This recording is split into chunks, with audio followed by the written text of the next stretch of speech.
Hora de hacer un repaso a lo que titula la prensa internacional y por ello me acompaña en el estudio mi compañera Marta Moya. Marta, buenos días. Hola Valentina, buenos días. Vamos a abrir este espacio con una información que publicó ayer a última hora de la tarde el New York Times, el medio estadounidense, y dice que un general ruso de alto rango sabía que Yevgeny Prigozhin, el jefe del grupo paramilitar ruso Wagner, iba a lanzar su operación de rebelión contra el gobierno de Vladimir Putin. Sí, Valentina, nos referimos a Sergei Surovikin. Son informaciones preliminares de la inteligencia estadounidense trasladadas a funcionarios estadounidenses y que a su vez las recoge en exclusiva el New York Times. Recordemos, Sergei Surovikin, ex número 1 de las Fuerzas Armadas rusas en esta ofensiva contra Ucrania, sabía presuntamente de las intenciones de Prigozhin de armar esta rebelión contra el gobierno de Vladimir Putin, concretamente contra el ministro de Defensa, Sergei Shoigu.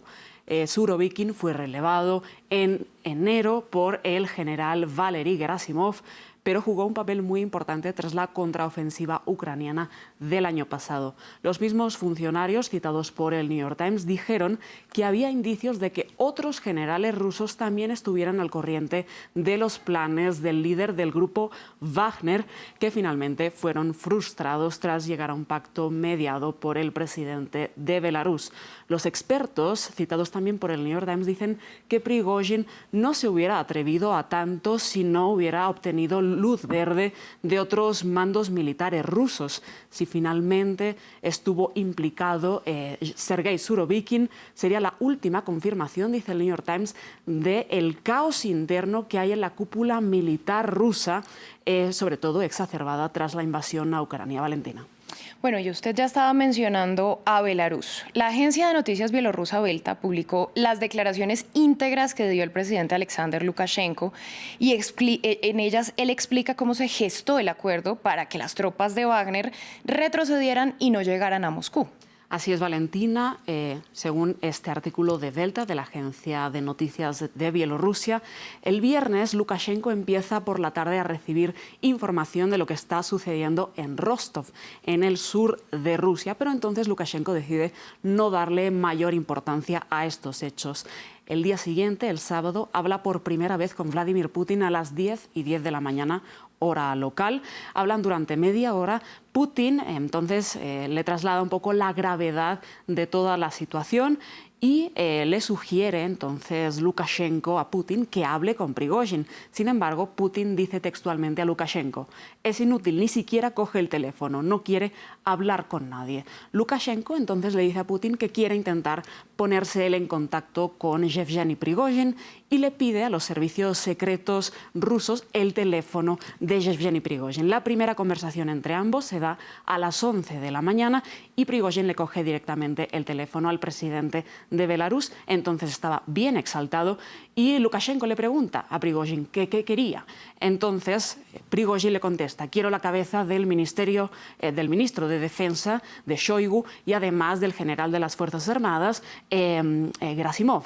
Entonces Lukashenko intenta mediar y dice que va a hablar con Putin para trasladar todas estas inquietudes. Además dice Prigozhin que se quiere reunir con Vladimir Putin y que va a marchar a Moscú para hacer toda esta travesía y conquistar sus objetivos. Entonces Lukashenko le dice textualmente: simplemente serás aplastado como un insecto en tu camino a Moscú. Le dijo que Belarus estaba dispuesta a ayudar a Moscú con arsenal militar y con tropas y que sería un error histórico que Prigozhin se dirigiera a la capital rusa. Le instó a dar marcha atrás en sus planes y le dijo: sobre todo hazlo sin derramamiento de sangre, porque, textualmente, tan pronto como mates, especialmente a un civil, acaba todo. Entonces, dice esta nota de Belta que hablaron entre 6 y 7 veces Lukashenko y Prigozhin, y cuando ya estaba cerciorado de que iba a parar sus planes, avisó Lukashenko a los servicios secretos rusos de que, Belarus iba a dar seguridad a los líderes de Wagner y que, sobre todo, no les iban a matar. Cuando detuvieron esta ofensiva, Lukashenko habló con Putin y le dijo, por favor, respeta este pacto. A lo que Putin dijo, aceptamos, y así están las cosas, Valentina. Bueno, bastante confuso, bastantes detalles, son las versiones oficiales de lo que se va conociendo. También vamos a destacar una información del medio independiente ruso Medusa, que cita la incredulidad inicial del opositor Alexei Navalny, recordemos, en prisión, cuando se enteró de todo lo que estaba pasando el sábado entre Prigozhin y Putin. Pues sí, Valentina, y además se enteró de manera muy casual en una de las vistas en este juicio que tiene abierto el opositor Alexei Navalny por presuntamente liderar una organización para derrocar al gobierno de Putin por la fuerza.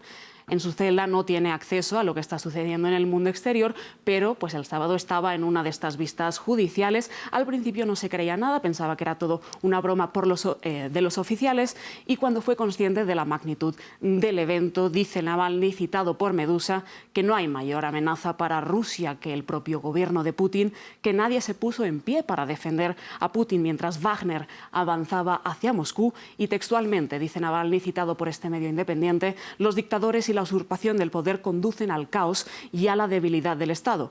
Rusia no es una democracia y ahí están las consecuencias. Vamos a cambiar ahora de tema, Marta, con una noticia más curiosa que nos lleva a Corea del Sur. Toda la población va a rejuvenecer, esto al menos en los documentos oficiales, entre 1 y 2 años. Esto es lo que nos reporta la revista Time. Sí, Valentina, Corea del Sur hasta hoy precisamente utilizaba el concepto de edad coreana y edad de calendario para contar los años que tienen las personas. La edad coreana dice que cuando una persona nace ya tiene 1 año y cada 1 de enero se suma otro año. Y la edad de calendario dice que cuando las personas nacen tiene 0 años, pero que cada 1 de enero se suma otro año. Todo esto va a cambiar y se va a estandarizar con los estándares internacionales. Era una de las promesas de campaña del presidente Yoon Suk-yeol, y 3/4 partes de los coreanos estaban de acuerdo con que se cambiara esta medida. Los coreanos no tendrán que cambiar ningún documento oficial porque estaban estandarizados con la edad internacional, y eso sí, pues desde hoy los coreanos pasan a tener entre 1 y 2 años menos. Bueno, y brevemente cerramos con una noticia italiana de la que se han hecho eco varios medios del mundo, entre ellos La Nación en Argentina. Así es, y hablamos de un vídeo que se hizo muy viral en TikTok en estos últimos días, cuando un turista estadounidense graba a una persona que está grabando con una llave el nombre de él y de su pareja, pues sellando su amor en el Coliseo de Roma. Esto es un delito tipificado por las autoridades italianas. Podría ser castigado por $15.000, y 5 años de prisión. El tipo no ha sido identificado, pero las autoridades dicen que es un acto serio, indigno y una señal de la falta de civismo. Es la 4ª vez este año, Valentina, que el Coliseo de Roma es vandalizado por turistas de todo el mundo. Marta, pues sin duda genera indignación. Muchas gracias por toda esta información. Gracias, Valentina. Nos vemos.